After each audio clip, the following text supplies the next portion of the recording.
Right, so I'm aware some of you might not have seen how the quick jack works, and as we're going to do a video where I'll be using it, I thought might as well show you. So quick jack is underneath the car with the blocks, and then if you look there you can see the hydraulic lines, and they run back to the control units. You've obviously got a lifting frame on each side, and then yeah, we've got the control unit there with push fit lines, and then I'm just using the power off my car battery. And if we just go around to the other side, you can see the same again. And yeah, I'll just demonstrate it lifting the vehicle.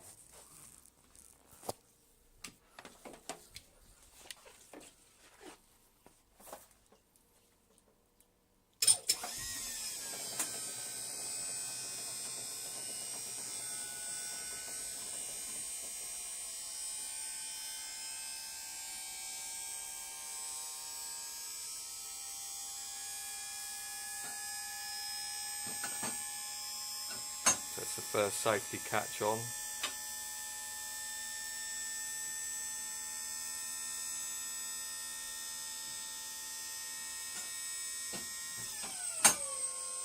And that's them fully engaged.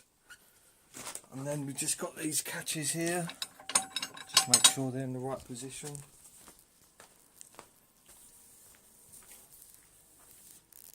Sometimes they don't. And then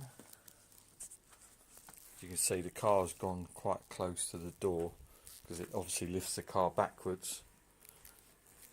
And then once you've got it in this position with the catches in the right place, you've got your control, and just lower it.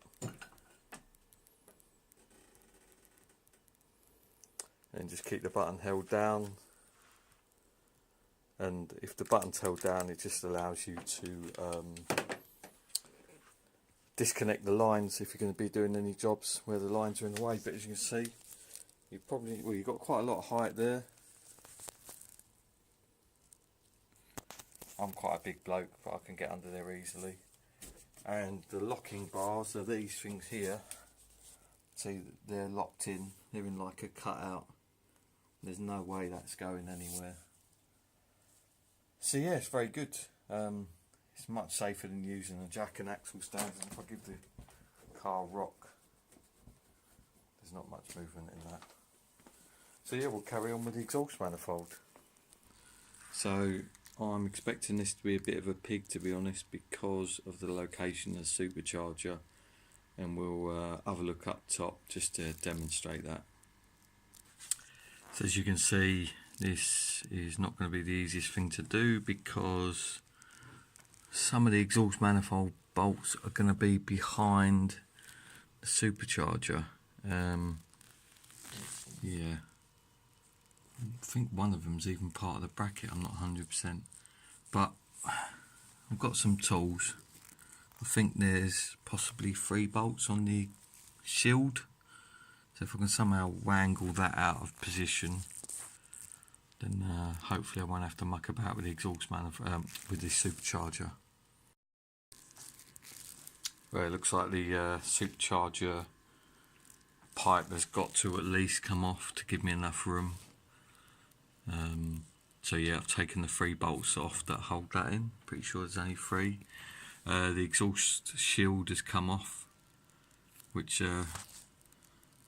that's the only thing. Looking at some of these studs, they don't look particularly great. It's one of those jobs where you're thinking, I want the exhaust manifold, but do I really want to have to struggle with all these rusty bolts? But we'll see how we get on. I have faith in my abilities. Hopefully when you have a look at I'll show the next clip, we should be a bit further along the way. Right, so hopefully you can see that's the exhaust manifold there, and then obviously it's a bit rusty there, and then it comes through and the flange is just up there, if I can get it to focus. So yeah, you've got quite a bit of stuff in the way, and the main problem I've got is this intercooler pipe in the middle, because that's holding the bracket that just mounted to the supercharger, the one I've just loosened off. So I've got to undo these bolts. Hopefully they'll be easy enough to get to. To be honest, the one on the lower one will probably be a bit more awkward, but hopefully I can get an 8 or 7 mil spanner on that. So I'll get this loosened off and then we'll see what sort of room we got. If anyone's wondering why there's a clamp around the oil filter, that is a oil filter stopper, and it just stops any vibration, and you can see it just clamps onto the engine mount there. It's a good idea in an S2000, just stops the vibration from shaking it loose. Now I've just noticed that one of the supercharger mounting points has vibrated loose, including the stud. The whole thing's come out, so I didn't even notice that. So I'm going to bin the bracket because there's no point having it. It's not been, it could have been loose for bloody months. So we will crack on. Right, so now that's all apart, we can have a look at the mounting bracket, which is here. And the way that is supposed to work, I believe, is it goes down there. And it's supposed to locate on a stud, but the stud has come out completely by the looks of it. Yes, it has. So yeah, that's not being held on, so I can bin that. That's not necessary. I've got the intercooler pipe there, which looks surprisingly clean. Supercharger is a bit oily and it's got a bit of crap in it, that debris in it. A bit difficult to get in there to have a look at the blades properly, but it looks about the same as what it did before. Obviously you don't want any bits of crap getting into the supercharger and damaging the blades, but they look pretty good, to be honest. So yeah, that's that all off. Should be able to get this exhaust shield off, and then we should be able to have a better look at the manifold and how easy it's going to be to come off. Well, that was actually pretty painless, to be honest. Everything come undone alright. My Sealy ratchet, bloody brilliant thing that is. Crack it undone with by hand and let that whiz them undone. That took them off easily. Now I've just got to look at, I should have enough room to squeeze past the oil filter, I think. Just got to have a look at the cat and the decat pipe and where the manifold's bolted, and then I believe there's a support bracket as well that's also attached to the manifold. I have noticed the original shield that come off, you can see cracks on it, quite a few cracks, not bad though from factory, and it is, I'll tell you what, it's actually quite a nice piece. Look at the inside of it, it's a proper heat shield, decent, not cheap piece of rubbish. And obviously where it's just rusted, it's cracked through, but still probably would have been good to use, wouldn't have been a problem. That's the only problem with the new manifold, is obviously the proximity of the manifold to the supercharger in terms of heat, so we'll have to see how we get on with that. So I imagine that's going to make quite a bit of difference, but to be fair, until I see where the pipes line up, they might actually be further away from the supercharger than the old manifold, so we'll have to wait and see. They're pretty much sorted down here. The exhaust manifold is disconnected. The only bolt I struggled with was this one here. That was quite tight. I noticed as well there's a bit of an oil leak on the rear of the engine just running down, which is quite reassuring because that means that the oil consumption I've got is not really the end of the world. It's probably the bloody rocker gasket, but I've changed it so many times, it just doesn't seem to fix it. So yeah, I've got to disconnect the wideband, but last time the plug was located, it was in a ridiculous place. It was like up here somewhere, trying to unplug it, and no joy. So this time I mounted the plug on the bottom of the transmission just to make it a bit easier. So I'll I'll undo that, and whilst I'm here I'm just checking all the wiring to make sure that the new route hasn't caused it to touch anything hot, but it all looks good, to be honest. Progress, bloody surprised, to be honest. It's going alright. I just hope the new manifold fits properly, because if it doesn't, I've got to put all this back on and waste the gasket, but we'll see how we get on. Sorry if the camera's all over the place, but it's quite hard to hold it whilst underneath the car. But we shall carry on. Right, that's the manifold out, and as you can see, there is quite a bit of oil down the back of this side of the engine, which obviously is quite hard to see normally. Actually, I'd say more than quite a bit, there's a lot. Where it's coming from, it looks like it's running up the corner of the head. So I'll have to have a look into that. It's got to either be the cam sensor seals, or I suppose it could be spilt oil from oil changes, but doesn't seem very likely. Not that amount of oil. Then it's running down, dripping. There's quite a bit of it there, dripping down. So I'm going to have a look at the back of this engine while I'm doing this today, and then see if we can figure out how to fix it. Obviously it won't be today, but in the future. Just a bit of a tip really when it comes to doing exhaust manifold swaps. When you've got to remove the sensors, or if you've got to remove the sensor in situ, you can buy these tools, which are perfect size, and they've got the slot cut in them to slide over the lead. So you can see that's over the lead now, and then you just got to squeeze it and tighten it up. Sometimes you'll find that the tool might start spreading if it's particularly tight. If that's the case, it might be better to get a spanner that fits and then just belt the crap out of it. But also be wary that if it's that tight, chances are it's going to damage the thread in there. So it's one of those things where you might think, oh hang on, am I past, if I do this, am I past the point of no return? So looking at a manifold, let's have a look at the end. I mean, the flange is pretty rotten, to be honest. There's quite a lot of rust on there, but it might clear up. The exhaust shields, there's barely a couple of bolts holding them in.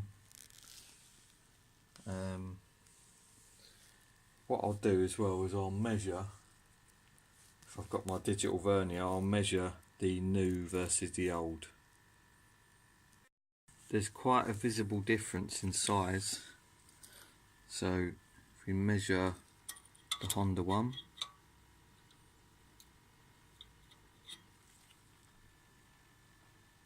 .54, measure the new Tegiwa one,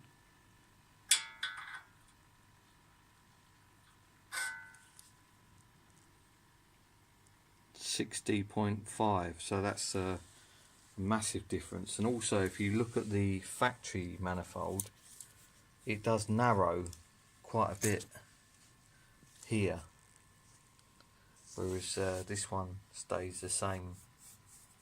I mean, it's difficult to measure the thickness of each thing, but for a supercharged application I'd imagine 54 is probably going to be quite restrictive. And the car now is running a 3-inch exhaust system, single pipe HKS silent, which is another modification I've done but I didn't video, to a 70mm Nvidia DCAT, and then obviously it was to the factory manifold, so I'd imagine this probably caused a bit of a restriction. So changing to the stainless one should hopefully make a noticeable difference. Obviously you might lose some power mid-range, but we'll see how we get on. I'm sure, I mean, from what I read on the forum, some people say no, the factory exhaust manifold's brilliant, but it was designed for 200 horsepower, not 400. so there's got to be a certain element of restriction there. But we'll carry on with this fitting of the new manifold. Now we've got the exhaust manifold off and get a closer look down here. You can see that's probably the original gasket, and there's a nut there that's very oily. Let me just put my hand down the back. No, it doesn't appear to be any oil. I'm just going to suspect it's the corner of the gasket.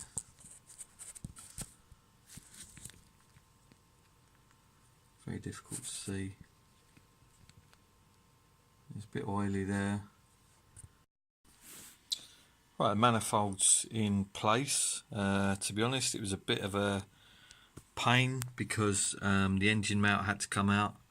It's all loose at the moment because I've still got to connect it to the test pipe, or DCAT as we call it in the UK. And once that's done, then we're pretty much there. So yeah, the lower engine mount had to come out. That's that one down there. 4 14mm bolts and 2 19mm, and then I'll just put a bit of wood underneath the car with the jack just to support it while I undone the engine mount. But it went in reasonably well, no obvious problems with it, so we will carry on and hopefully I'll have this done within the next hour. So there's the engine mount I had to undo. All I done was undo the 4 bolts. You can see 3 in the picture. There's one on the other top left, and then the 2 nylon nuts that hold it, and then I placed a bit of wood underneath here, and then I just jacked the car up enough until the engine mount would come out. Then I managed to manoeuvre the exhaust manifold in from the bottom, and then just leave everything loose so that it doesn't make it difficult to put together. And then the important thing to do on these engine mounts is do up these bolts first, because obviously it's an alloy block, so what you want to do is make sure you get them all in and then worry about these two, because worst case, if these are slightly difficult to get on, then you're only going to damage the thread on the 2 nuts and the studs, whereas on these, if you damage these 4 bolts, then you are going to basically wreck the block, which is going to be a whole world of pain if you've got a helicoil up there. So yeah, that's how I done it. Seems to work alright. You can see the manifold, the spring bolts are not in, and the wideband sensor is not in. I also had to remove that again to give me enough clearance. But yeah, we're making good progress. Should have it done soon. Have to say, one of the things I do hate about these cars and all the Hondas I've owned, is these bloody spring bolts. They are so hit and miss. You'll do them up, the exhaust gases will leak out. Trying to get the bloody nuts started in the first place is like a battle on its own, especially when you're underneath the car. These are brand new ones as well. It looks like it's all sitting relatively sealed. We'll soon find out. But yeah, they're on. Just got to fit the O2 sensor now, bolt up the other end. The support bracket needs to be sorted out, that's slightly out. But yeah, we're getting there. It looks like everything will line up as it should do, and we'll be able to get this exhaust working and running on the car. Right, well, we're pretty much there now. Zoom out, I'm zooming. Bear with me. Yep, so all bolted up. Spring bolts done. Wideband sensor wired in. The other bung is blocked off. See that bung there? Spring bolts tightened as much as they can. And then I've just tidied up the wiring for the wideband. So there's the plug. And then it just curls up a bit and then loops round, ducts up there, and then to the sensor. So it should be good, nothing's gonna get in the way of it. And the only thing that hasn't been done is just this this bolt here, just slightly out, but that bracket's got quite a bit of play in it, if you can see that. So I don't really know what to do, whether to take the bracket off and bend it, or whether just to think that, you know what, that's fine. I'll have a look, see what I can do. Right, so what I've done is I've just used an M8 bolt with 3 penny washers acting as a spacer between the 2 brackets, and then a nylock nut. Admittedly, the nylock was probably going to struggle with the temperatures, but I haven't got any flanged bolts. But this will probably do for now. Main reason for me doing this is that I don't want to be tightening up this and it putting tension on the stainless steel bracket on the manifold, because if that does happen, what it will do is break this weld here. Then I'll have a nasty hole in my exhaust manifold. So the way this is done, it's providing a bit of support, but at the same time I haven't pulled anything around, it's not under tension. So yeah, we should be good with that. I'm chuffed. Everything's bolted up, just got to put the supercharger pipe work back on and we're done. Right, just the last few bits all done. Boost hose connected back up there. Oil filter stopper attached. Engine mount all nice and tightened up. No loose bolts, including those 2. There's the bracket I mentioned earlier. We'll have to see how that works out. I reckon it'll probably come loose at some point. And there's the exhaust manifold moving down. And you might just be able to see the HKS 76mm system running down. So we're all good. Let's give it a start up. Right, so the engine's running. First start with the new manifold. So if it's quite loud, obviously going to be a bit of burning smell going on as it burns off the coating on there. You can see the smoke now. This goes to show how quickly an exhaust manifold gets up to temperature.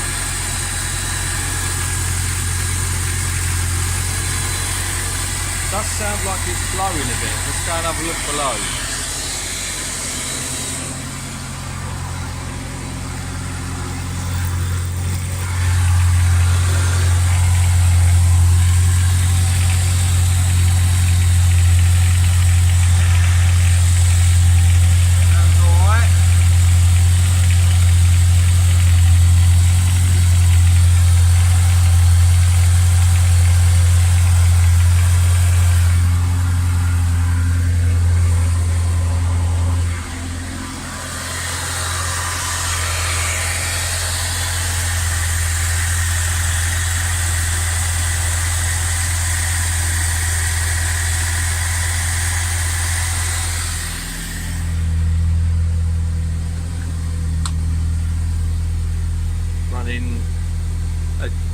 Let's have a look.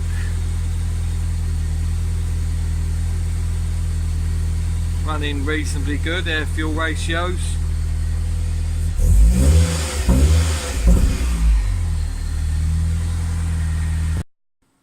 So that's the install done really. Just need to drive the car, give it a check over, but really with something like this it's not going to be a massive issue, seeing as it's only an exhaust manifold. It's not like you can lose all your engine oil. The manifold got quite hot, as you could see. There's a bit of smoke coming off. So yeah, we just need to give it a go, see how it goes. I'm going to let it vent a bit because it stinks, all the oil burning off of the manifold with the protective coating. So I hope you've enjoyed this video, and thanks for watching.